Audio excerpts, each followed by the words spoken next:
Eddie Glaude is a professor of religion and African American studies at Princeton University. One of our favorite people to talk to when the nation's in crisis. Don't take that the wrong way. Professor, thank you for joining us. I'd love to just hear about your day. I saw you on Morning Joe. What have you heard today from people you've interacted with about how they're dealing with President-elect Trump? Well, I mean, it's been a day of trauma, a day of kind of trying to figure out where we're going to move, where we're going to go next, a day of dealing with, in some ways, the unleashing of ugliness. I mean, we just heard, it's circulating on Twitter now, that all of the black freshmen at University of Pennsylvania have been added to a GroupMe group entitled Nigger Lynching.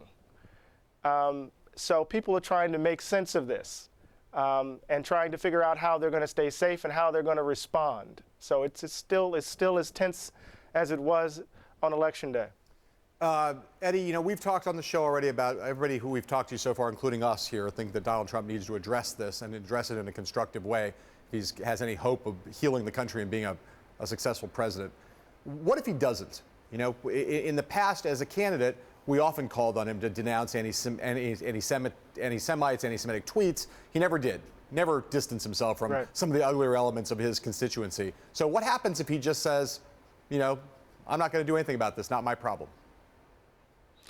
Well, I think he gives license to the hate. He gives license to people to act on that hate. And he's going to create the conditions for chaos. I would like, you know, some people like to represent this moment as akin to redemption, you know, right after the collapse of radical Reconstruction. And the South kind of regains control over its region, right? And they like to liken this to a kind of second redemption. But this isn't 1876. And people who believe that they can come into our communities and bully and be aggressive and threaten our children, they're going to be in for a surprise. And so unless President-elect Trump actually reaches for being a statesman, we might find ourselves on the precipice of serious chaos and bloodshed. And I'm going to ask you a question, and I'm hoping that Jared Kushner and the White House press secretary, Josh Earnest, are listening. What would you think of the idea of President Obama and Donald Trump putting out a joint statement condemning this stuff? Well, you know, I think, that could help. But, you know, President Obama has been, for the last 8 years, the interpreter in chief to white America with regards to Black Lives Matter. He has responded to Baltimore, Milwaukee, Charlotte. And in some ways, by him coming to the side of Donald Trump in this way, he would work in some ways, Mark, as a kind of black male nurse, the kind of stereotypical, rendering of black folk as kind of in some ways comforting the nation. Donald Trump needs to do this on his own. He needs to address what he released over the course of his campaign.